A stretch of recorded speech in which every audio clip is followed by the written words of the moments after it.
All right, and we are live. All Howdy. right, so I know it's beating a dead horse talking about passport bros again, but It's really all I I've know. never, yeah, I've All I've right. never, well, yeah, Gringo guides, you know all about it, Mhm. Jared. But I really wanted to dive deeper into it because I'm like super against it, and I know that you've been crazy successful with it down in Mexico Mhm. City, and you have been for what, like over a decade. Yeah, I studied down here abroad from 2006 to 2008, and then I worked here from like 2010, 2012. So I've been off Mhm. and on in Mexico for 20 years, and then I lived in San Diego, California for 10 years. So I went to Baja all the damn time. So I'm fairly fluent in the culture, so to speak.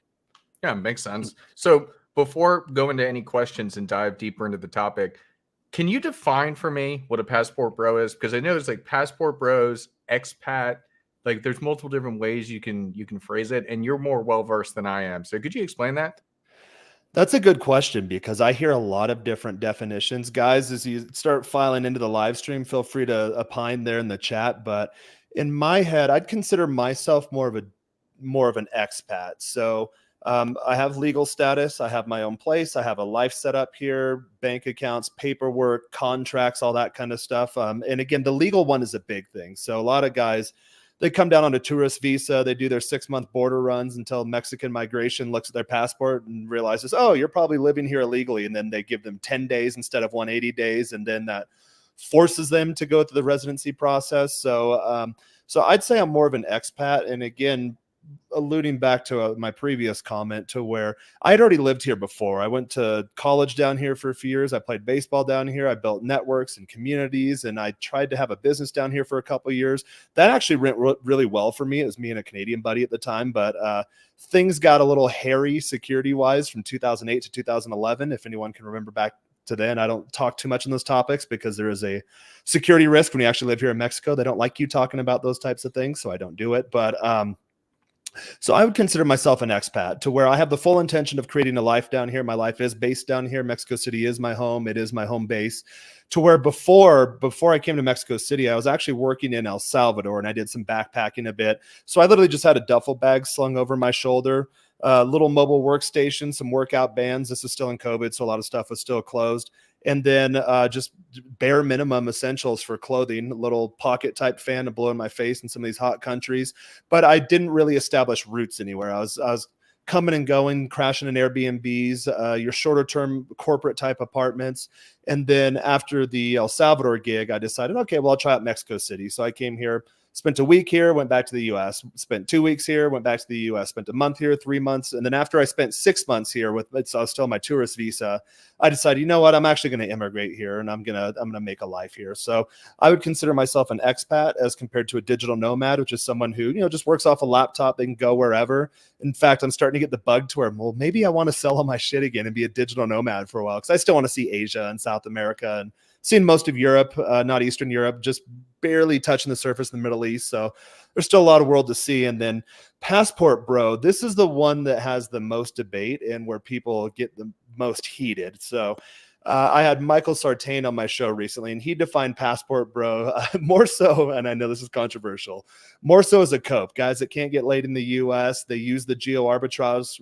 I do geo arbitrage too. Earn in dollars, pay in pesos. That's how you get ahead. So um, Sartain position that it's more of a cope for guys that can't have success in the dating market in the U.S. They think by virtue of being a foreigner that they're going to come down and live a high status or be all of a sudden a high status guy. Maybe your SMB will raise a point or two. I've noticed for mine, it certainly has. But again, I know the language, I know the culture, I know the little jokes, and I had no issues in dating in the U.S. So that's what Sartain mentions what a passport bro is. I hear guys say that it's guys that come down that just buy a bunch of paid intimacy. That's a passport bro. I know guys, I'm meeting a couple guys for dinner here in a bit. They're not passport bros. They're both in long-term relationships, but they come down for a week every couple months when they can get out of the office and work remotely and just kind of tour around Mexico. I wouldn't consider those guys a passport bro. I think they're more tourists. But passport bros, I think really, and I'd probably define too that when you're going to another country with the sole intent on just getting laid a ton or finding a wife or a girlfriend or whatever. But I think the core, in my version, the core delineation or the core delineator is that do you know the language? Are you legal? Are you actually building a life there? Or are you just going down trying to get some easy play and then go back to the US is probably where I'd make that distinction. Okay. Yeah. When I think passport bro, I always think of it as sex related. Like It, you're I think yeah. I don't know if that's the denotation, but I think that's how people understand it. I think that's the connotation of the word. And in that regard, I could be considered a passport bro. I do very well down here, but I was down here almost 20 years ago, long before passport bros was even a thing. I was down here before Google, I think. Oh wow. Yeah. Yeah. And so did you like I'm curious. So is it just because you so happen to study down in Mexico that that's the one that you wanted to go to? Or like Yep. how did you decide? No, it's so I was living in San Diego, lost my job during the global pandemic, got locked down. I was making really good money, lived a really good lifestyle there, and I worked really hard to get to that point. But when you live a high rent, high cost lifestyle, and all of a sudden you have no income, especially in a place like California, everything's really expensive. You realize that you don't have a lot of runway. So I very quickly, thank God, my lease was about up. I think it was up within a couple months of me losing that position. Did manage to make some money. I ran some paid Google ads on Facebook Marketplace to where there's a point to where they shut down the beaches for everyone, and then progressively they opened things back up. So there was a small sliver of time in the summer of 2020 to where the beach was only open to local residents. They blocked all the parking. They blocked cars coming in and out. Or they'd ask you a bunch of questions if you left your neighborhood. It really felt like a military state. It was a police state. It was kind of crazy. So on Google, or on Facebook Marketplace, I ran some targeted ads to the top 10% wealthiest zip codes across the U.S. Like, hey, I have a beachfront apartment on Pier 21, charged an exorbitant amount for the room, and that paid my lease until it was over. And then I was going through, I was already downsizing. I was already thinking about going abroad. So even before the pandemic happened, I was doing exploratory trips. I was getting further into Latin America. I knew that I wanted to go back to Latin America at some point. Living in San Diego, I went down to Tijuana all the time, went to Baja California all the time because it's, just a few minutes away. And I really missed my Mexico lifestyle I had before. So it was already an idea I had on the top of my head. COVID just kind of forced my hand into making that transition quicker than I probably would have planned. And then I got a job in El Salvador building out a remote sales team and business operation unit. And then that company eventually sold once we got it off the ground. So it's kind of like, all right, well, where do I go now? I don't want to go back to my hometown. And then the question you asked was, did I choose Mexico because I lived here before? That's precisely why I chose it, because I'd already done this before. I already know how to get an apartment in Mexico. I know how to buy all the appliances. I know how to get stuff set up. I know all the banking systems. So I figured, okay, well, if I want to do the abroad lifestyle, I'll just go to a country I already know. There's other countries on my list, but again, things were locked down still at that time. So yeah, Italy would be cool. I went there this summer, but I don't know Italian. It's close enough to Spanish to where you can kind of start to understand it, but I don't want to learn a whole new language. I don't want to learn a whole new culture, but I've been so close to Mexico for the last 2 decades. It just kind of seemed like a logical transition for me. Yeah, and that's what I find so interesting about it. Like, yeah, you can pick everything up and go move somewhere, but like you got to learn the language. Like that's one thing that there's a lot of little things people here. don't get that. They think they're going to come down and have the results I do. Since I've done the rebrand on my Gringo Guides channel, it's not growing like it was before, but I get people that, hey, I'm in Mexico City, let's hang out. And they think they're just going to have chicks throw themselves at these guys. And that's not the case. I mean, you have to know the language, you have to know the culture, the little things like the girl always walks on the inside of the street. I see red pill type topics to where, oh, you should never hold the door open for a chick. Okay, try that in a Latin country. She's going to think you're a fucking weirdo. Like Yeah. those are little cultural things. Or when a female introduces herself to you, I'm sitting down right now. If a girl walked in now, just habitually, you stand up, you give her a kiss on the cheek. You'll see guys do like the weird hug or the handshake thing because that's US culture. But if you don't know those little cultural subtleties, yeah, you might get some attention. I have plenty of friends that, they can get laid. They're usually not the highest quality chicks. But a lot of times the girls get frustrated, and especially with the language component. A good buddy of mine who's a bit close to both of us, I always get on his ass for that. It's like you have to learn the language if you really want to have success in dating here, because it's one of those things where I'll be out with a gringo friend and the bartender comes up and asks something, and then the music's loud and you can barely hear anything, and the bartender's kind of rushed and he's getting frustrated and my buddy's getting frustrated, and then they're both kind of talking to each other in louder, more accelerated voices, but they don't understand each other. Then they look at me and I have to come in and solve things. So for me as a guy, that's annoying sometimes. It kind of throws me out of my vibe and then brings me back into like, oh, okay, it's like having a kid who can't talk. So imagine that from a girl. So like, okay, you're dating a girl and she could be legit into you, but you're handicapping yourself. The bill comes or there's something wrong, or heaven forbid the police come and talk to you, and as the guy you don't know the language, so you're just standing there and you're putting that all on your girl. From intersexual dynamics, that's just going to break the attraction almost immediately. And a lot of guys come down under the false pretenses that, oh, I'm foreign, I'm going to get laid, and to be honest, most of them don't. Yeah, no, that's interesting, because I think the language thing is so important. Like, I know before I met you and learned more about people going down to Mexico, it was a big thing of people talking about going out to Japan. And I always just imagined it like, why would I want to do that? Go somewhere where I don't know the culture, I don't know the language, but like even going out to like Thailand and different places like that, I don't understand what that big push has been about. I don't know if it's still as big of a push, but I never could wrap my head around that. Where, because I've dated some foreign girls, and for example, before I met my girlfriend, I was dating a Brazilian girl, and with her accent and her limited knowledge of the English language, like you have a kid, right? Yeah, yes, they're fucking babbling and spitting all over themselves. Yeah, and at the time I was trying to decide, do I want to get more serious with her, or I guess I was dating her and my girlfriend casually at the time, and I decided to get more serious with who is my girlfriend now, because I couldn't get over that. Like I didn't want to, even if they were intelligent, I don't want to be in a relationship with somebody who I can't communicate with on the same level.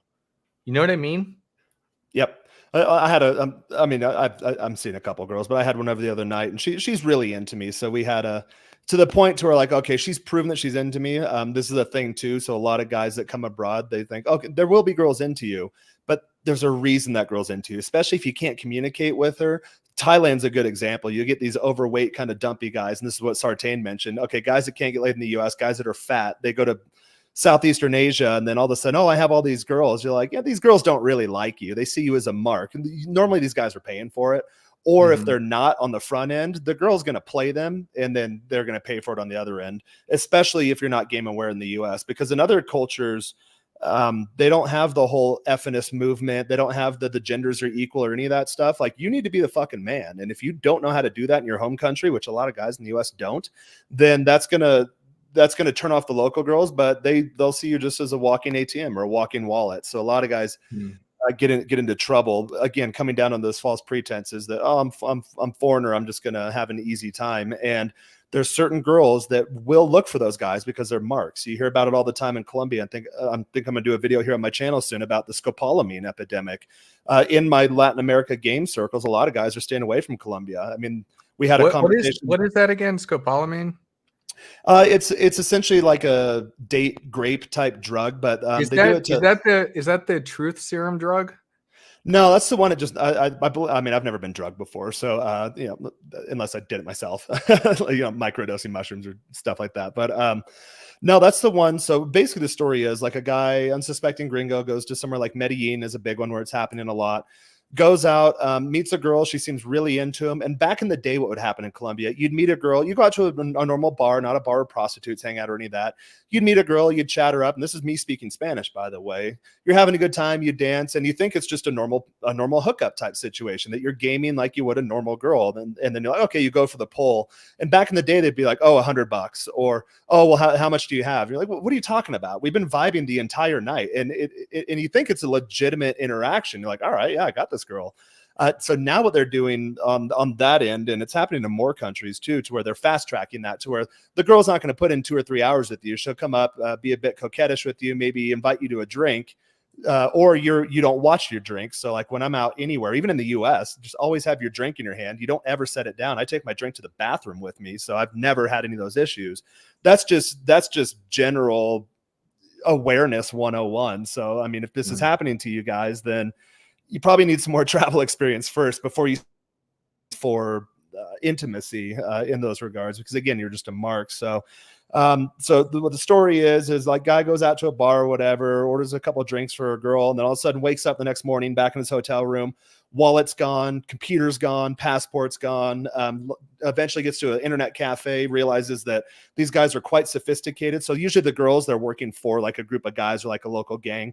These guys are sophisticated. They've drained their crypto wallets. They've drained their bank accounts. They've essentially just bankrupted the guy. So that's happening a lot in places like Colombia, countries that are kind of have political issues going on. I've heard of a couple express kidnappings in Mexico City, but those are people that come down here thinking, they've watched a little too much Narcos and they think that they're going to be a foreigner and get into that shit. That's a bad idea. Don't do that. So those are the types of guys that get into trouble, but I haven't heard of any like the scopolamine type things here, but kind of leading back to my original point. So there's different experiences you can have. So I had a girl over the other day. She works for legal counsel for a major international corporation, makes really good money for a Mexican. I don't ever do the 50-50 thing, but she'll show up with food, or she bought me concert tickets for this weekend, or her uncle has a house on the beach and invited me to go there in a couple of weeks. So these are girls that like, they actually bring something to the relationship. It's not just me forking over money. So usually I vet my girls. Once they get to that point, I'm like, oh, she's in it for me. She actually really likes me. Then I'll start kind of opening up a bit. So we had a 4-hour long conversation the other night talking about, childhoods and growing up. And she got really deep into stuff, her insecurities and kind of like some body issues. And I used to be fat too. So I kind of broke down that veil and let her have a glimpse into that frame of my life, or that aspect of my life too. And just had a really good conversation, and then felt at the end that we're actually building closeness. We're actually building a shared connectedness. And then to contrast that, then I go out and there's other gringos and like, oh, blue, favorite color, azul. It's azul. Yeah, you like azul? Like, okay, cool. That's fun. It's a fun little banter. Like maybe you'll get a lay out of it, but you're not going to build a relationship with someone. No, and it's just so crazy to me, because I was actually having a discussion with somebody about this the other day. I don't understand that. Like, to me, communication is a core fundamental piece of a relationship. Oh, yeah. Like, if you're just trying to get laid, okay, that's one thing, but like, marriages and relationships don't last if you guys can't communicate with one another. It makes no sense to me. And honestly, I mean, going back to the very beginning of this whole thing, why do guys even want to leave the US? Like, is it really that bad here? My personal opinion, it's not. You're in Mexico City. I'm in the States. I've been across the country to a bunch of different cities, and it really isn't that difficult. And quite frankly, my opinion on it is that everybody is seeing like they're getting their opinion out of watching YouTube videos and seeing that stupid stuff that goes on in Miami or Vegas. Like, they're not. Because the typical girl is not going to go on a podcast. The typical girl is not going to be throwing out TikToks all the time. Like, the normal girl is just keeping to herself and living her life. So we're only seeing one subsect of the population. And quite frankly, wrapping the whole thing together, if you can't game here in the US, then you don't have game. Like, I don't care if you say you can, I go to Thailand or whatever, and I do just fine. Like, you should move out here too. It's like, it's fantastic. Well, why can't you do well in the States? And I'll give you an example. This isn't to throw shade on him, because I appreciate everything he's done for me, but modern life dating. He lives out in Tokyo, and when he comes to the US, I've talked to multiple people that hang out with him. They'll try and game with him. The dude has zero fucking game. Zero game.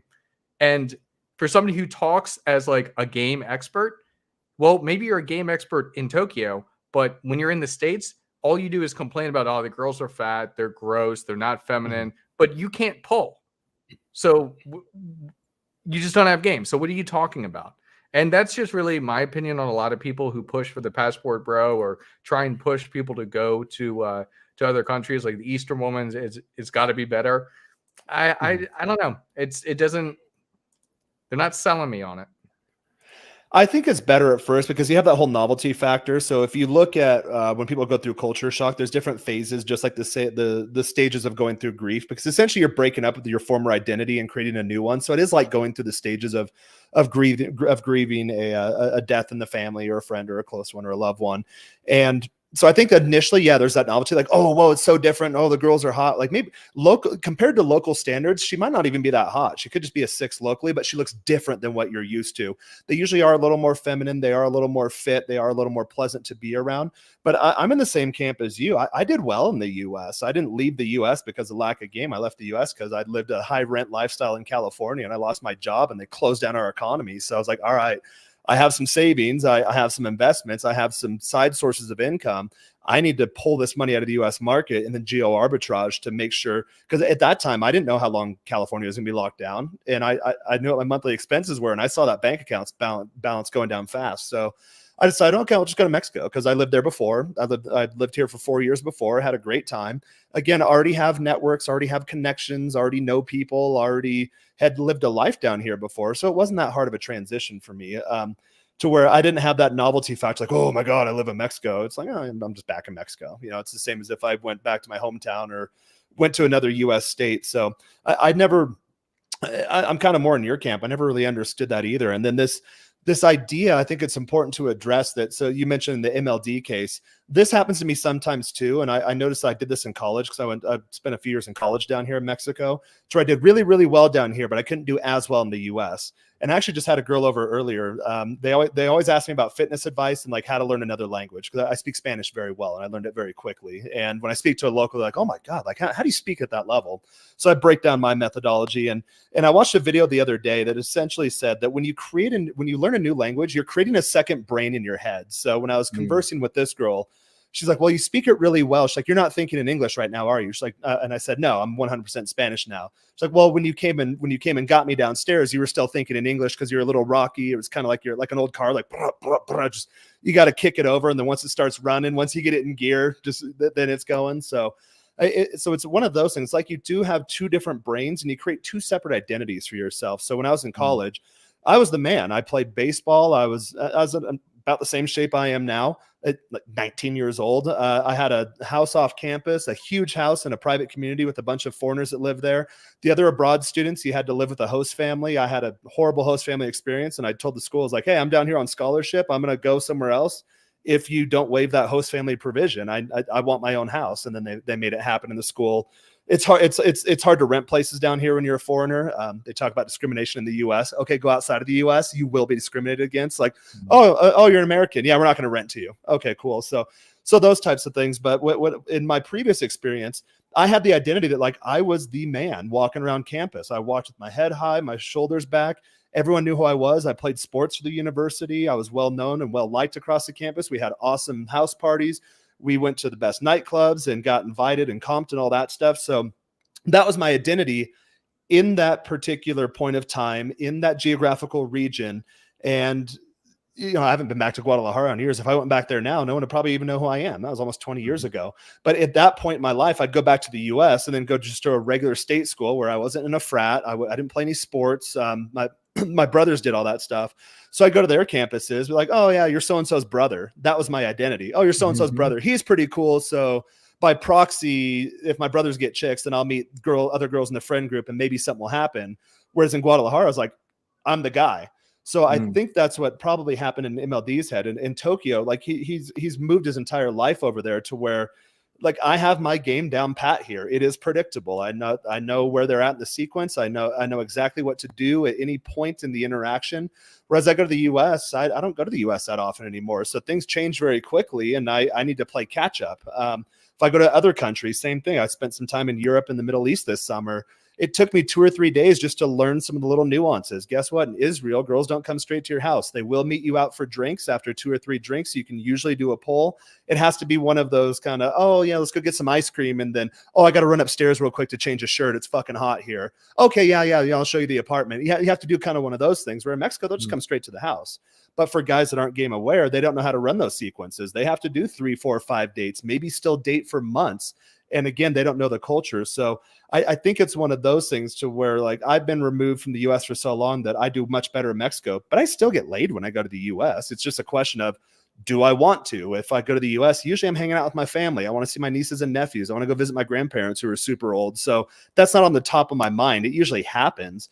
for these types of meetups. I think for half the meetups I did in the previous group I managed, I got laid on half of them, but I wasn't going there to get laid. I was going to meet guys in the group and to meet the creator with whom I was collaborating, and kind of more on the business admin or operations side of things. And I didn't really have time to game or get laid. So not to try to make excuses for guys that could fall in that camp, but I've noticed that there's certain areas where I do a lot better than others. But if you give me 2 or 3 weeks in a new location, I can usually figure it out. 2 or 3 months, I have a rotation, and then 2 or 3 years, it's just down pat.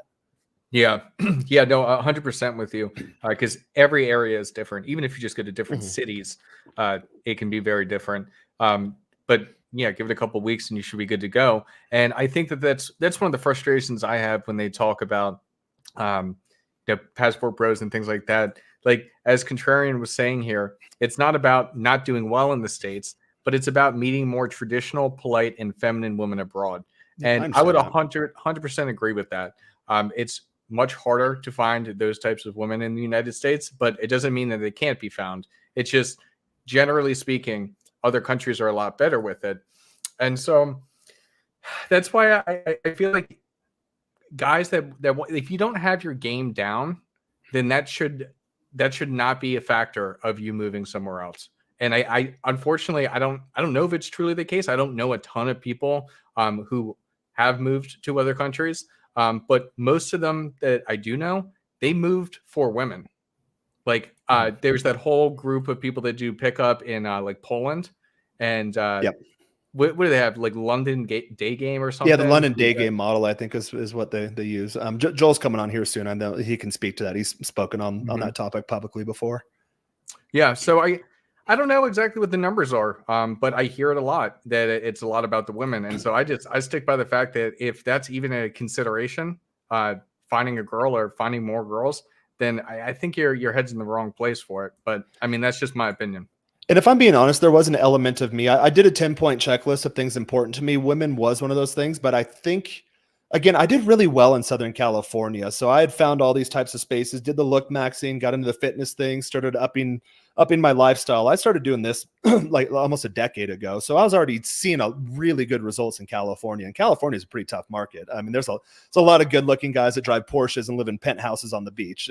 You're not in fact, all of your neighbors are exactly like you.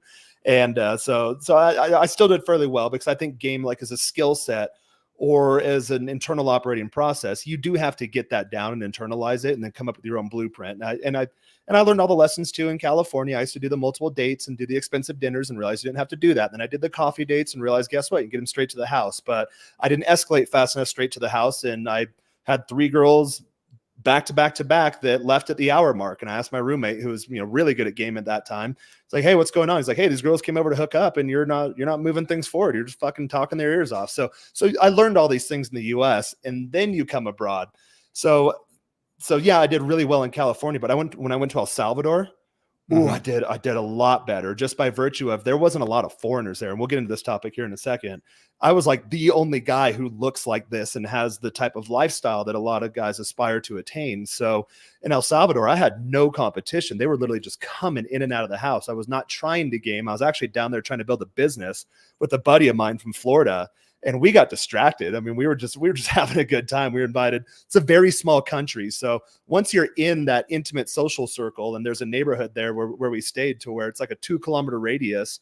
Outside of that, the country was still pretty dangerous at the time. It's like about the time Bukele was taking his first presidential seat. And so we stayed within the circle, and within that little social group, girls would come in from other parts of town and they just wanted to be a part of that. So looking back retroactively, yeah, there's a lot of like social game elements and the looks maxing thing. And like the whole, I'd say my status increased a couple points by virtue of there were no other foreigners there at that time. And then I came to Mexico City and realized, okay, well, I did well in Guadalajara. I think in my last semester there, I had a notch count of 18 girls for that semester. That was me playing baseball and living on campus, or living off campus, but spent all my time on campus, walking around like the cock of the walk, being in the gym 3-4 hours a day, having social circles, going out every weekend, traveling all the time, to where when I came back to Mexico City, like now I can actually, I don't like to share numbers, but I can knock that off in a month, with relative ease, because years of doing this, you get the whole system down. So like there was a degree that when I went to El Salvador, I'm like, oh my God, I have to do nothing. And these girls are throwing themselves at me, which is what a lot of the guys' fantasy for going abroad is. I think that did distract me a bit to where maybe I didn't put as much time and effort into the company. I know I didn't, because my buddy and I both fell into this. We were just going to the beach and surfing all the time and smoking weed and playing guitar. And then like, oh, we worked every day, but it wasn't like when I was doing the corporate grind in the US to where you go to the office, you spend all day at the office, and then you go home, you go to sleep, you do it again. It wasn't that. It's like, oh yeah, we'll clack off a couple of emails. Oh yeah, we have a call with the vendor. Oh yeah, we have to onboard this person. But in the meantime, like we're smoking and chilling and surfing and have girls around us, beers coming to the table. So probably not as productive as we could have been. I think that could be a distraction. But again, for me, the focus was not to go to El Salvador to game chicks. I was already doing that in California. The goal was not to come to Mexico to game girls. That's already a part of who I am. So no matter where I go on the planet, that is who I am. By extension of me, that's going to happen eventually. That makes sense. Okay. Well, yeah, that makes perfect sense. Let's switch gears a little bit then. For somebody who may want to move to a different country, I know you've kind of went through your experience a little bit where you would come down for a week and then 2 weeks. And I'm sure there's so much you could get into. But if, as somebody who is interested in moving to another country or even coming down to Mexico City, like what are the things that maybe they're not thinking about that they should be prepared for with a move like that? Whether it be some of the legal stuff. I know you've done things before talking about like difficulties with bringing a car, how you should sell your car and then buy it again. So what are some of the biggest things that popped up for you, like the most important things that you maybe didn't think about? First, identify where you want to go. So in my head, when I was a kid, I studied abroad down here at first. I grew up on a farm in Eastern Washington State, so I knew I needed to speak Spanish at some point because my original life plan was like marry the high school girlfriend and then go and take over the family farm. And then we had a lot of migrant workers. We still do, to where every time I go home, I have to go out there and do some kind of like change management or some sort of like consulting or whatever. Translate for my grandparents in terms of like, here's what we're doing, here's some, all of that stuff. So I knew I had learned Spanish at some point. In my head, I was like, okay, well, like San Diego, they speak Spanish. Miami. I never considered living in Mexico. I think there's a girl in one of my classes, and she mentioned she was going to Mexico, and she talked me into it. She's like, hey, I was a couple of years ahead in school, so I could have graduated 2 years earlier from university. Didn't want to do that. I was on full scholarship. So I was like, all right, like I'm gonna max this out. So I looked into, she mentioned, hey, you know what, if you pay Mexican tuition, then whatever's left over in your scholarship, they'll just give that to you in cash. So for me, that was like, okay, look at what your opportunities are. And then I started looking between, okay, my options were Monterrey, Puebla, or Guadalajara. A lot of people in my a lot of my academic peers, oh, we're gonna go to Spain. Okay, that's like 13,000 euros. Waste all your money in one semester in Spain. Whereas I was paying, I think at the time it was $600 per semester for tuition plus housing. It was like $400 or $500 a month because I lived in a nice part of town. Wow. But compared to what my home university in the US was, it was a fraction of the cost. I'm like, okay, I can get 2 or 3 years of runway in Guadalajara as compared to a couple weeks in Spain. So I'm going to do that. The goal was to learn Spanish initially to go and take over the family business. My life has since taken a much different trajectory, but start thinking on the top of your head, like, where would you like to go? Have you always been into French culture? Have you always really liked Italians? Have you always, for whatever reason, maybe you've never been to Argentina, but it just, there's like an itching or a yearning in your soul that's where your heart belongs. Start identifying those places, I think, is the first step. Obviously, start getting some basic language skills down. Yeah, Google Translate works fine for very surface level conversations, but Joel and I talk all the time when the Google Translate screws up. I was like, all right, what'd you try to tell the girl?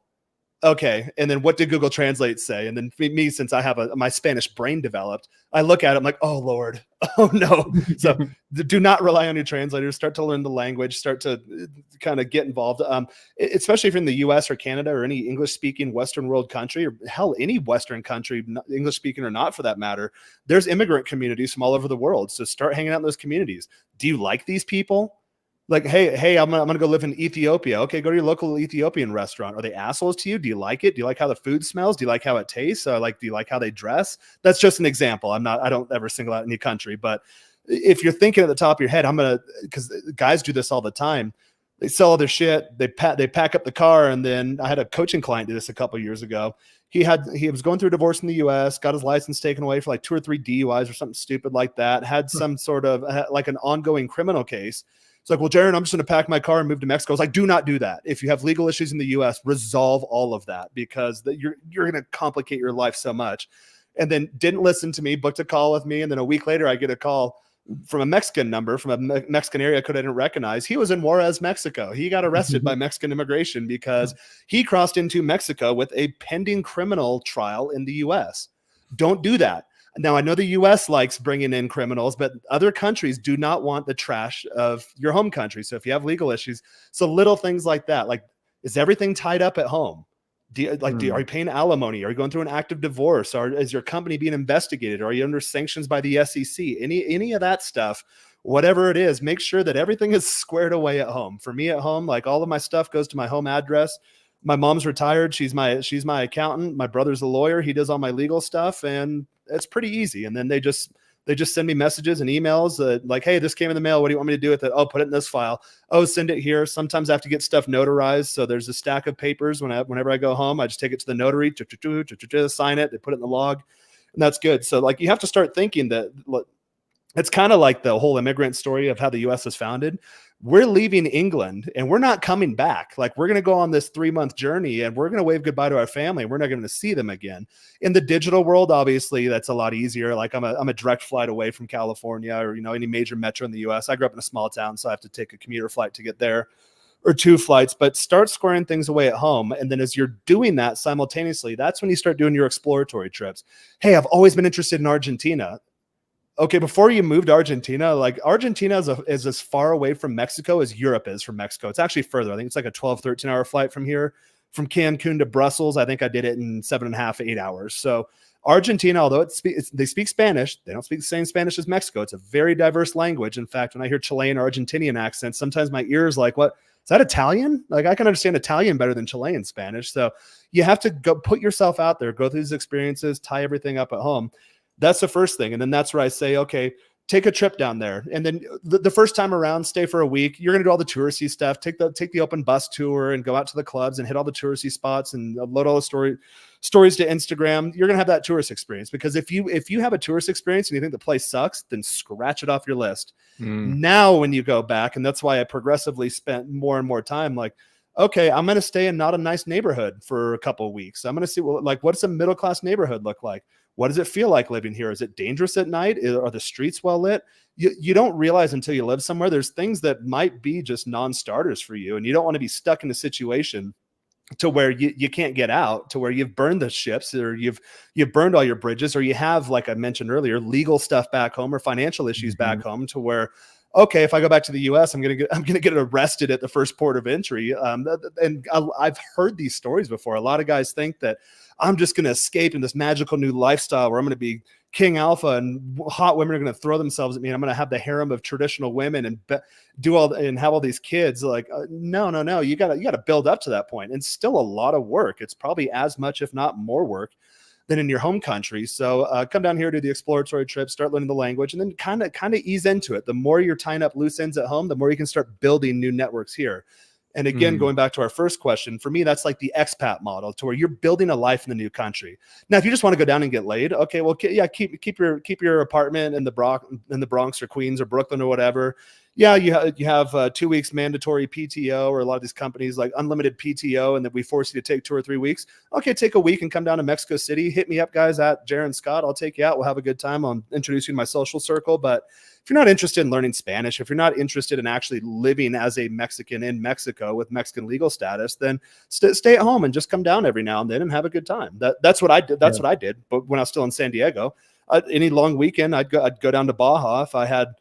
If it was a weekend to where, okay, we got the Friday off and then Monday was a federal holiday, then I'd take 3 days PTO or whatever that worked out to be, and I'd go to like Colombia for a week. So so start there if you're not in that situation. But eventually, I'd say easier way into it, and make sure you like it. I've known a lot of people that come down here too, to where they spend a couple weeks or a month here, and like, bro, I can't stand it here. Why? Oh, they pay everything in pesos and they speak Spanish. Well, yeah, they don't speak English here. Yeah, like, no doubt, Mexico. You didn't know that? Like a lot of them don't speak English in the US. Like, do you really think they speak English here? And again, the ones that do, you're going to pay for it. You're going to pay the gringo Mhm. tax. In a neighborhood where everyone speaks English, there are other foreigners, and you're going to pay way too much for rent. In the clubs where they cater to Americans, you're going to pay American or European prices. And guess what? The girls that go there, they're going to be the same types of girls that go after guys like you in the US. So you're not really having an abroad experience.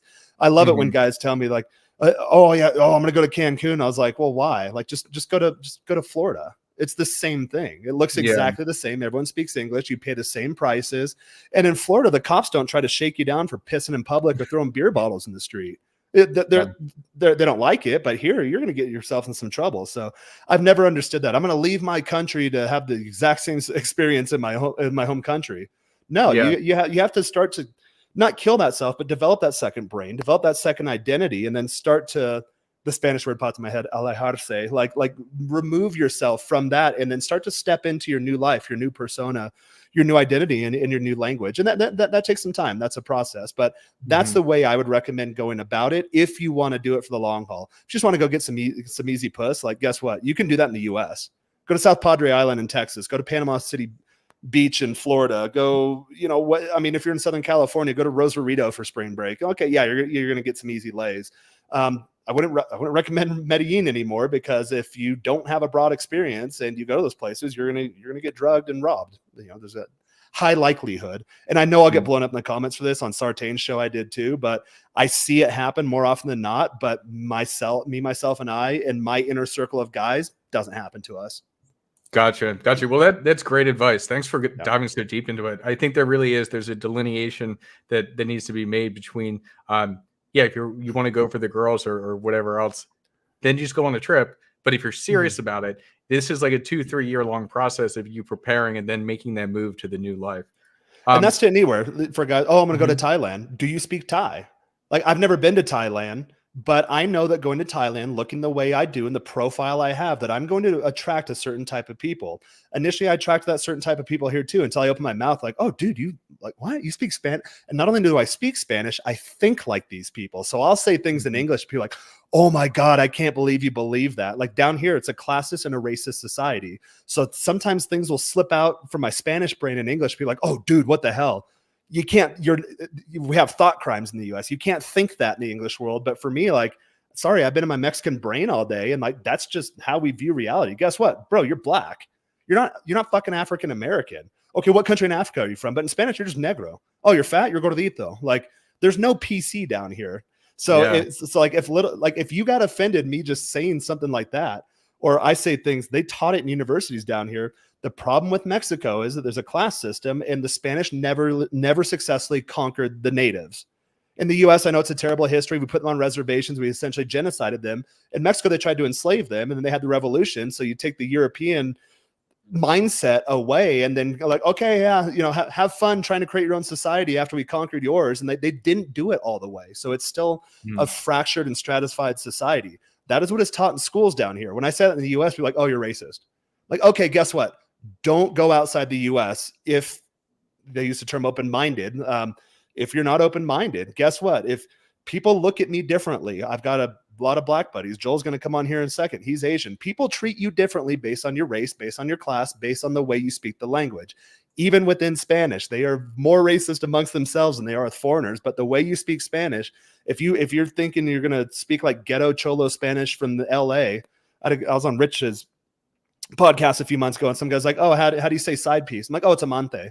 And some guys in the chat, there's a bunch of guys in the comment like no, it's Sancho. Like, no one says that down here. If you use a word like Sancho down here, they're gonna know you're LA ghetto trash. And like, I love Mm. my cholo brethren, but I'm just saying, like, Mexico's a classist society.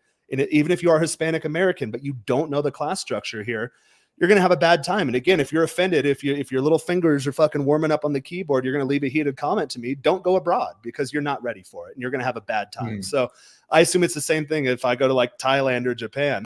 I think a good thing to do, I'd probably hit up someone like MLD. Hey, show me the ropes, ease me into it. How do I go about this, from someone who's done it? And I think, Mhm. Joel's in the back room, but kind of the same thing. He's down here. Like if he came down here on his own and had to rent the apartment and set up the house and set up all the utilities and then hire all the lawyers, and he doesn't speak Spanish, like oh boy, you're going to get robbed. You're going to get robbed blind, and you're going to get bent over and screwed every which way to Sunday, and then learn your lesson and probably not want to come back.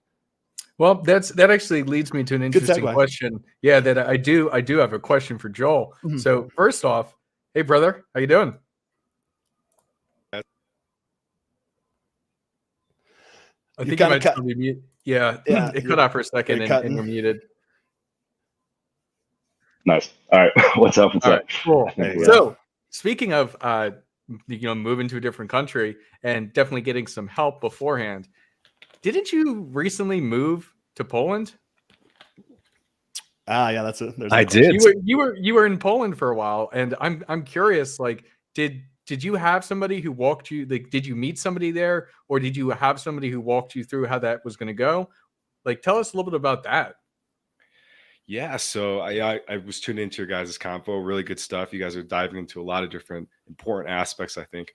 And in terms of Poland, anyway, yeah, I had never really traveled that much before. I was kind of always stuck in the same place for so long, and I think that kind of led to my itch to want to travel and go somewhere else. And there was absolutely, where I was living, no novelty factor because I've been there for 29 years. So yeah, I had a good mentor of mine. He's been on the channel before. His name is Nick. He did the podcast on life after game. That's a real good one to dive into for you guys listening. If you're kind of wondering what happens after you've done the whole dating thing, he has like a family now and he's kind of more chilled, settled down. And he's like, yeah, you really should go, man. Like, I think it'd be a good experience for you. You're going to have I think a better dating experience than where you are now. And I said, yeah, full sense. So I sold all my stuff within like 2 weeks, and it was a very spontaneous thing. And I just left, and he did connect me with a guy that he knew when he went to Poland. He was an older guy, and so he really helped me kind of, not a ton, but we went out a couple times. And what I found is that I think a lot of this comes to personality too, and like what your personality type is. And I have that kind of adventure spirit. It's really easy for me to talk to strangers. That's not like an issue for me. So I was able to meet people very quickly. Like the minute I got off the plane, I was just starting to do my approaches, talk to people. And the first guy I met, actually, he was a barber. And I saw him in the park, and he was with like this like beautiful like Polish girl, and they're like making out. And I'm like, I know who this guy is. Like, I know what this guy's about. So I approached him, and I'm like, "What's up, dude? Yo, like, what's up? Like, what are you doing?" And he's like, "Yo," and he had that just like smirk on his face, and and we kind of became buddies there. And yeah, it was just kind of really off to the races at that point. Interesting. And how long were you there? I was there for like 2.5 months, I think. Mm. A little less than 3. Yeah. And then what made you come back? Was it I was going to ask that. Yeah, I'm curious, like what made you come back? Joel has a good cautionary tale. So another thing for guys to avoid when you go abroad. What happened, Joel? Guys, too many women in Poland. No, I'm just kidding. Unfortunately, I wasn't mature enough with my money at that point, and I had a couple fun weekends, and I blew most of my savings in that short period, and just wasn't earning the income I thought, because I went to Poland with a job already with somebody with a friend from a different country, and that job didn't pan out. So I ran out of funds and had to come back. And thankfully I met you two at the time. So we were able to kind of get off the ground and running immediately when I got home, which was very helpful.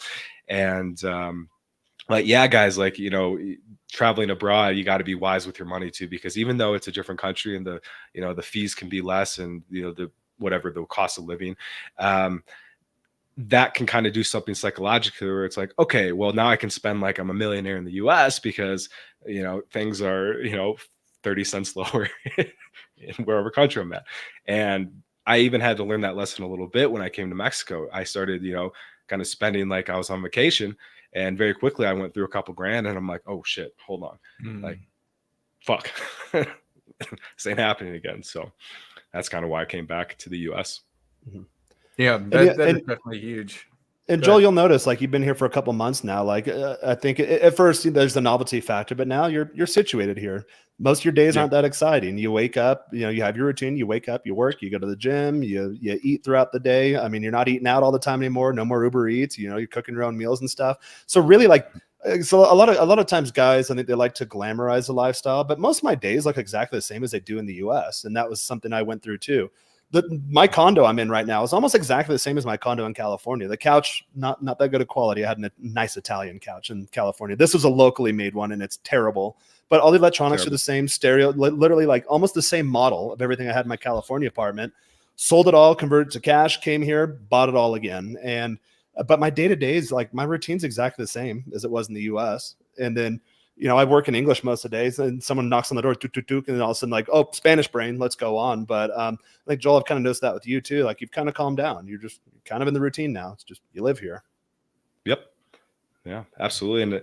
And I think the real important thing too is like, yes, I think that's a great thing for everyone to realize, like, no matter where you move, they call it the geographical cure. So a lot of people move to like find that, like, okay, this is going to solve my relationship with my parents or something, like, whatever it might be. Like, I broke up with a girl like 8 years ago. This is going to solve everything, right?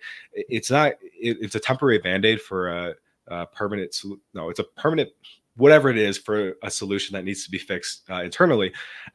But really, I think the point is, in terms of this podcast and like Passport Bros and stuff and dating, why I think traveling abroad is good for new guys is because it can speed up the process a bit.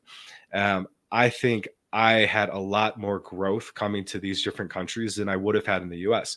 And that's just for me. Of course, there are men out there that do great and can have great growth in the US. For me, I wasn't one of those, and maybe it was the location I was at too, but so almost like I would say use that novelty as a tool, as a way to hit the roads hard, or however you like to date online or whatever. Like use that excitement to your advantage, because really the name of the game is experience. And the faster you can get that experience with women, the faster you're going to be able to get to those long-term goals you want. So even coming here, I'm like, you're right, the novelty's worn off, but what I've learned in this 3 months, and especially in those 2 months where I was just kind of that like wide-eyed puppy, like that's going to be what's going to that's like what's transformed my life basically. Yeah, it causes you to grow too, because for example, we mentioned the money thing. When times get tight, there's a time in San Diego where I was without a job. I worked for an architect before that on their proposal team. So I knew all like the major contractors and subcontractors. I walked onto a construction site like, hey guys, like we got you this contract. You know me from the whole procurement or proposal process. Do you have something for me? And they give me a job on the spot, hauling shit around a construction site. Can't do that now. So it forces you to grow. It forces you to get creative and think outside the box. And again, in learning another language, you learn new ways to communicate new thoughts in a way you haven't done before. So it changes you in a way that you can't unchange. And I think it causes you to mature a lot too. Or you get to that point to where you get washed out, spend too much money too fast, or think that you're going to be Mr. Don Juan in a country where you don't know the language, and you get drugged and robbed and have to go home, or whatever that story may be. But to do it, you're like, okay, I'm in a foreign land. I went to the Middle East this summer, and in my head, when I got off that plane, like I am literally on the other side of the world. I don't know anyone here. I don't speak any of the languages. Like, yeah, in Europe, okay. Oh, you can understand a little French. You can understand a little Italian. Oh, there's some Brits here and there.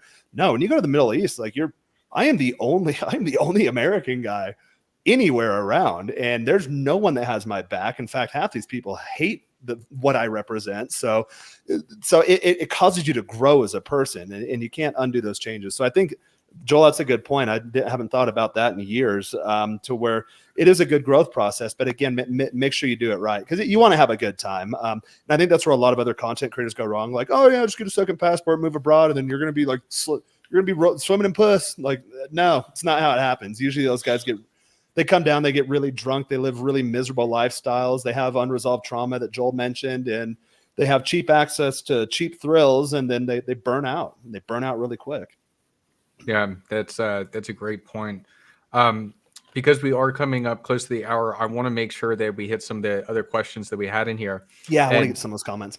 Yeah, and so James said here, is South America good for a temporary move, or is it viable for guys to permanently move and eventually retire? And I really like this question because I don't know about you. If you're planning to live there the rest of your life, I don't know when people make this decision to move to another country, if they're planning to do that and stay there forever.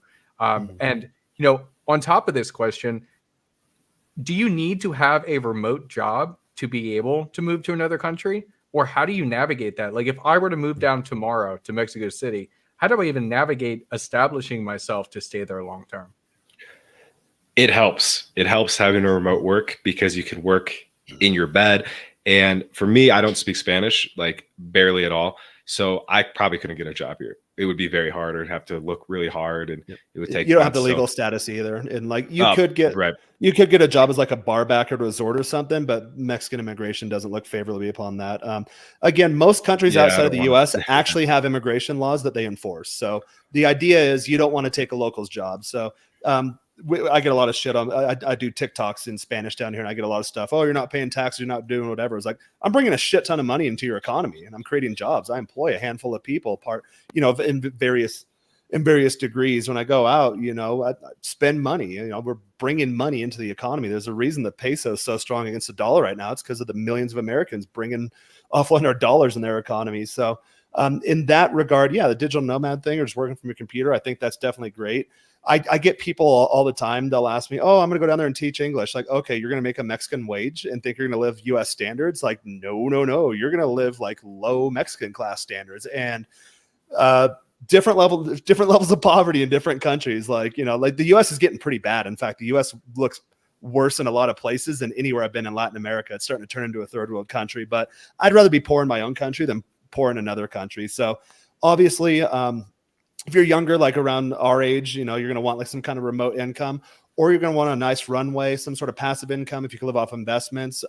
My work's taken a big dip lately, so I've been living off investments, which I don't like to do. I'm actively looking for another full-time role, but I came down with runway for myself. So you definitely don't want to come down empty-handed.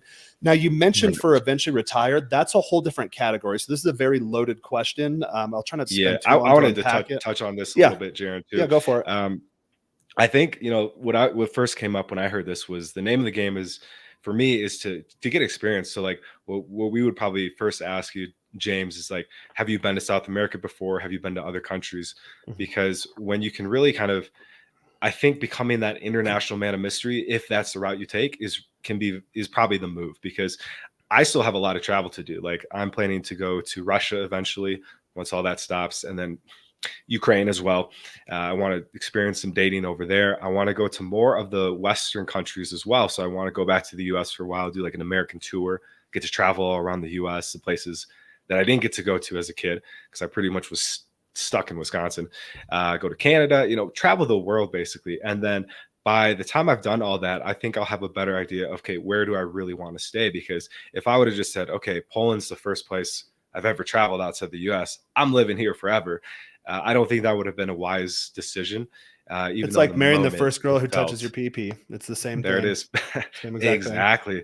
Exactly. So James, if you could let us know, like, hey, have you gone to South Africa before? Have you traveled other places before? And if the answer is no, then I would say probably, yeah, go on a little tour, go on an excursion and find yourself basically. Like treat this as a time to discover who you really are. I have a buddy from South Africa and I thought it was He's that I saying met South Poland. America. I Yeah, wanna it's make sure America. that- yeah. Oh, fuck. South- Okay. Wow. Shibuku. So ashamed. Well, South America. Never mind. But yeah, And sounds that's cool. an important distinction. Hudson, I'm glad you brought that up because I was thinking the same thing because I have a point on this too. Based on Yeah, go ahead. if you want. So based on the country. So for me, there's a 10-point checklist. Why Mexico? I work remote. I work in more of like the tech industry, fintech type industry. So I'm either on East Coast time, US East Coast, or US Pacific Coast time. So for me, going to somewhere like South Africa, what of that, like 12, 13, 14, 16 hour, whatever it is, time difference, that's gonna be kind of tough. When Huds and I first started collaborating, I think I was in Greece on our first call. So he'd call me at like midnight, 1 a.m. my time. I'm 3 beers in. I'm like, bro, I swear I'm not an alcoholic. But like when you call me, it's a Saturday night and I'm in fucking Athens. We're out, we're doing stuff. So I took that into consideration for my move. Also, Mexico's close. I was working for one of the big 4 companies when I moved down here. And they needed me in New York at least quarterly. If they needed me on a moment's notice in Miami, guess what? I'm an 1.5-hour flight away. I'm a 4.5, 5-hour flight away from New York. In fact, I'm closer to major cities in my own country than I was living on the West Coast and going to the East Coast because Mexico's just kind of right in the middle. So depends on your life situation. You have to map all this stuff out in your head and then ask yourself, is this something that's viable for for you. If you have kids, if you have any sort of liabilities, if you're managing properties, if you're managing businesses that require you to be there. Yeah, if you go to Argentina, that's cool. But I know when I used to go to Colombia, it was a 3.5-hour flight from Tijuana to Mexico City. I'd have to sleep in the airport that night because the flight to Medellin took off in the morning, another 3.5-hour flight. If the flight got delayed, all of a sudden I'm looking at an 18-hour block of time for traveling. That was me. When I lived in Washington State in the small town, I had to commute to Seattle first or drive to Seattle, which was another 3.5-hour drive. So, okay, it takes a day and a half for me to get to where I need to go. If I need to be in San Diego right now, I could walk out of the house and be there in 4.5, 5 hours, So I have that down. So that was a reason I stayed somewhat close to the U.S., but outside of the U.S. But if I were in your situation, I do get people like my parents' age that reach out. Hey, we're retiring soon and we get these nice pensions. Our millennials won't get them, but the baby boomers are still getting pensions, and my mom worked in government for 35, 40 years. So they're getting multi-million-dollar pensions the moment they retire. So same thing, like, hey, I want to go buy a house in Cabo. So I want to go to Latin America. Well, now there's different considerations because you have a fixed amount of money. Let's say it's like, $1.7 million, pulling a number out of my ass here. How much runway does that get you? If you're 65, or if you did an early retirement, or if you're 67 or like 70 doing a later retirement, how long are you going to live until? Does everyone in your family kick over at 82? Okay, well, you have 12 years on $1.7 million. You can do very well. But like in my family, if you don't drink or do drugs or you're not obese, you live until 100 and fucking whatever years old. So if I retire at 65, I've got 35 years left on the clock potentially. $1.7 million isn't going to be enough. And then especially with, geopolitical stuff going on, inflation, they say in Spanish that, what is it? If the U.S. gets the flu, Mexico gets a cold. If the U.S. gets a cold, Mexico gets the flu, or however the hell it translates, to where all of these economies are tied together now. And then look into certain countries. So Panama has a really good, at least back in the day when I used to go to Panama City, Panama, the country, a lot. They had good pensioner programs. So you'd go to the movie theater and you'd see like children's rates and then adult rates, and you'd see like pensioner rates.